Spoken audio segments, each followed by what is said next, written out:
children. When Jesus walked the earth, children really held little social value. They were necessary as people who would someday grow up and become productive, of course. But until then, children were insignificant, as valuable as trash to many. And Jesus took a little child in his arms and said to the disciples, "Whoever welcomes one such child in my name welcomes me. And whoever welcomes me welcomes not me, but the one who sent me."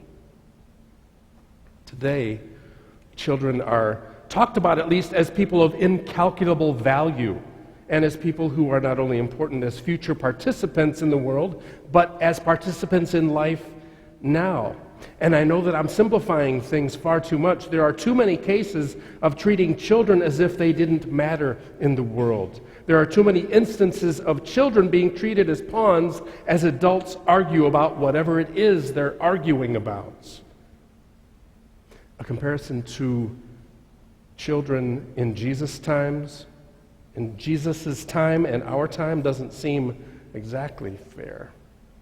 So is a view of Jesus' actions as only relating to the importance of children fair there? Whoever wants to be first must be last of all and servant of all. Jesus wasn't just talking about children. He was using the example of a child to represent any in society who are seen as insignificant or worthless. He was saying that a welcome to anyone who is seen to have little or no value is as significant as welcoming God. I love how Jesus calls us to treat others with love and acceptance, regardless of what artificial status or greatness we give them. Jesus calls us to love everyone, no exceptions. So welcoming and attending to all includes children, those who are old, disabled people, the sick, the illiterate, religious folk, non-religious folk, atheists, the unemployed, undocumented immigrants, prisoners, the homeless, corporate executives, adversaries, people with mental illnesses, those with no health insurance, single parents, LGBTQIA+ people, panhandlers, minorities, the deaf, the blind, presidential candidates, people with autism or Asperger's syndrome, supermodels, people with facial deformities, overweight people, prostitutes, carnies, and goth kids, and everyone else. But let me take it a step further. Welcoming is one thing. When someone comes in the door, we welcome, or we're supposed to. I know we don't always do it right, but that's kind of our job, right? We welcome. During coffee hour, we make an effort to be sure everyone experiences extraordinary hospitality. All who come here should experience welcome and hospitality in every area of church life. If we're not expressing welcome and hospitality to all who come through the doors, we're doing it wrong. We have to do better.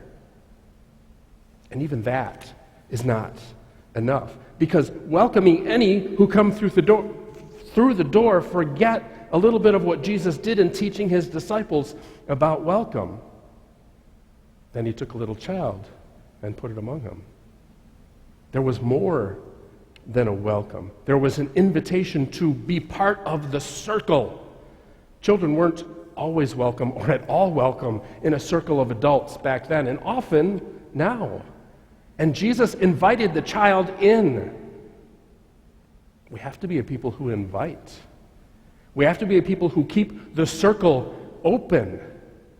We have to be a people who attend to one another and to all. And everyone includes, let me remind you, children, those who are old, disabled people, the sick, the illiterate, religious folk, non-religious folk, atheists, the unemployed, undocumented immigrants, prisoners, the homeless, corporate executives, adversaries, people with mental illnesses, those with no health insurance, single parents, LGBTQIA+ people, panhandlers, minorities, the deaf, the blind, presidential candidates, people with autism and Asperger's syndrome, supermodels, people with facial deformities, overweight people, prostitutes, carnies, goth kids. I know I said prostitutes twice, and I should have said sex workers. We've changed our terminology there. But it always ends with goth kids and everyone else. So, welcome. Attend to, engage, appreciate, respect, honor, value, invite. Let's be a people of love, compassion, and generosity. Let's all take care.